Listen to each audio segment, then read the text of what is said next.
the game can see the boxing voice. Welcome back, gang, for the first time and hopefully many more to come. Don't forget to subscribe to the YouTube channel and click on the notifications right here, this little bell, so you can get those emails every time we go live. This is Akin, aka Jack is the Truth with the Boxing Voice. I'm at the Neaston IQ with super middleweight Neon Samuels. How you doing, sir? I'm good. How you doing? Yeah, no, I'm really good. I'm really good. Thanks for asking. So you're about to make your professional debut. Yes, sir. Why boxing? It's something I started off as a youngster. Started at 12 years old. Started boxing, and yeah, just going from there. Really, always loved boxing. It's always been a part of my life. But recently got back into the game, and yes, now time's turn. So you have an amateur pedigree? Yeah. So I had 12 amateur fights. Won 8, lost 4. But yeah, now it's the time to look into the pro ranks. Brilliant. So what did you do in the interim? So you when did you start boxing at amateur? How old were you when you started? I started training at, I think, 12. And my first fight was 14 or 15, I think. And then yeah, my last amateur fight was in 2008. So I've had a bit of time out due to just finishing university. Started work, and then life takes its toll.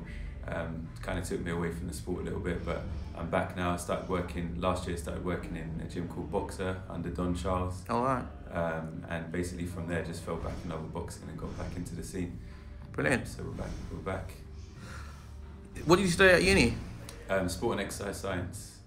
With the view to do what? I'm sure you didn't embark on that degree to have someone punch you in the head for a living. Yeah. Why did you decide to? Originally, I didn't have a clue what I wanted to do, but it's a degree that kind of has a lot of doors now. So recently, I've started an internship at East London University under Duncan Ogilvie, which is a strength and conditioning internship. So my goal is to do S&C work with professional boxers later down the line. Oh, brilliant. Okay, so working with Don Charles, how was that? Yeah, so basically Boxer is a professional boxing gym. They also offer personal training and group fitness classes as well. So initially I started there as a personal trainer and teaching classes and stuff. And obviously Don runs the professional boxing side of things there as well. So yeah, I mean, worked amongst Don Charles and some other good names there, gaining some good experience watching a few camps. Such as Derek Chisora, Frank Buglione. Oh, wow. So yeah, gaining good experience there watching these guys. You were in the Derek Chisora camp? Were you in his latest camp? Not the latest one. Mostly trained at David Hayes' gym. We saw him on odd occasions coming back to the camp, coming back to the gym as well. But yeah, the guy trains hard, man. The guy trains hard. I've got to ask you this. The link up with David Hayes. The consensus is that yeah, Derek Chisora came out looking really chiseled, and we saw him with a physique that it was almost unrecognizable. But the consensus was that did he overtrain, and did that contribute to him maybe fatiguing in the later rounds, leading him to get caught by Dillian towards the latter rounds? I'm asking, I suppose, do you feel that it was positive linking up with David Hay, or do you feel that he should have just stuck to what he did originally? Yeah, I think Derek came in great shape. I mean, he was physically looked great, and the pace that he fought at for the whole fight was incredible. I think there's not a lot of boxers that can fight at that pace consistently for 11, 12 rounds. The link up, I can't really say whether it was a positive or a negative, because I don't know the ins and outs of their training, but it was quite clear that it had a good effect in terms of his engine, and he put on a great performance, great performance. So you're not one that buys into the consensus that his conditioning was probably the reason why he got caught later on. You feel it was just? I think it's just timing, basically. Right. Like that's boxing at the end of the day. Yeah, obviously he fatigued a little bit towards the end, but he put on a great fight and very impressive. Okay. All right, let's take this back to you. So you're 30 now, right? Yeah, that's right. And you're about to make your professional debut. Yeah. What goes through your mind waking up one day and thinking, look, it's time to try my hand at this. I'm 30 years old now. I'm going to make a move. I mean, a lot of people start a lot younger. Why do you feel that it's an appropriate thing to do at this stage? I mean, 30 is not old in boxing. It's definitely it's something that's been on my heart for a long time. But it's all about timing, and I'm in the right environment. I'm in the right place now. And through Don Charles, I got linked up with Xavier Miller, and he's now head of my training. He's my coach. So a big thanks to Don Charles for that link up as well. I'm in good hands, and it's all about timing for me. I'm in the right place, right environment. And the right mindset as well to go for it. Brilliant. What kind of fighter would you describe yourself as? What's your style? Are you a come-forward fighter? I can mix it up, to be honest. My footwork's good. I pride myself in my footwork. But yeah, a bit of both. Definitely a bit of both. Have you figured out a nickname yet?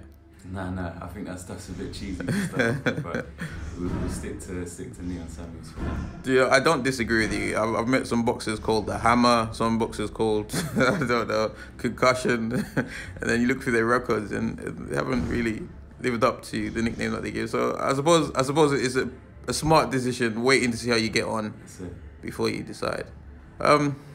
Okay, so. Your division, it's a challenging division, but there isn't a top guy out there. I mean, someone that is all-encompassing, someone that you can really say, yeah, he's the insurmountable champion. I mean, I know Callum Smith is at the top of the tree, but what do you think about your division? What are your aspirations? Do you feel like you can make it all the way to the top, or is it one step at a time? Yeah, it's definitely one step at a time. I'm not looking too far ahead. I'm looking at Southern area to start off with, and an English title, and then after that, obviously sit down with the coach and stuff, and we'll work things out from there. But yeah, definitely Southern area and then English title. Brilliant. Okay, so March the 16th at York Hall. That's correct. Do you know your opponent yet? Yeah, I know my opponent. Don't know too much about him. My coach and that does, so I just listen to what they have to teach me. And what they have to tell me, and train hard. Do you feel that it's important to have trust in the coach, where you don't know too much about your opponent at this stage and you just listen to what they say? Yeah. Or you think of someone like Chris Eubank, who doesn't really have a coach and does everything by himself. He relies on himself because he's in the ring by himself. What do you think is the best approach?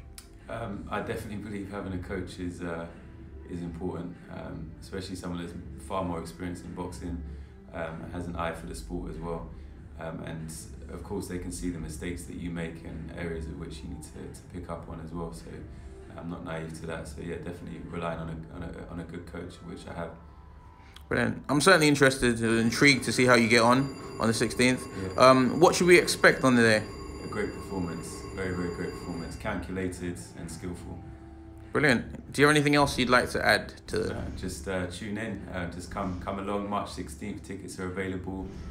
Go onto my social media, Neon Samuels, and you'll find a link on there, or direct message me.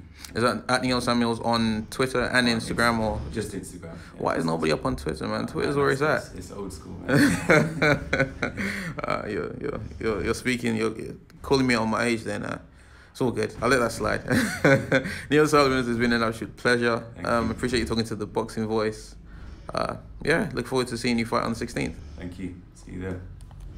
What is up, TBV family? Yes, YouTube has been cutting funding to their channels as of late, and with net neutrality going through its process, the internet is changing. If you want to keep your favorite channel intact, coming up with tons of content, and plus get hours and hours of extra content, head over to patreon.com/ThaBoxingVoice to become a member of the TBV family and help support the channel. Peace.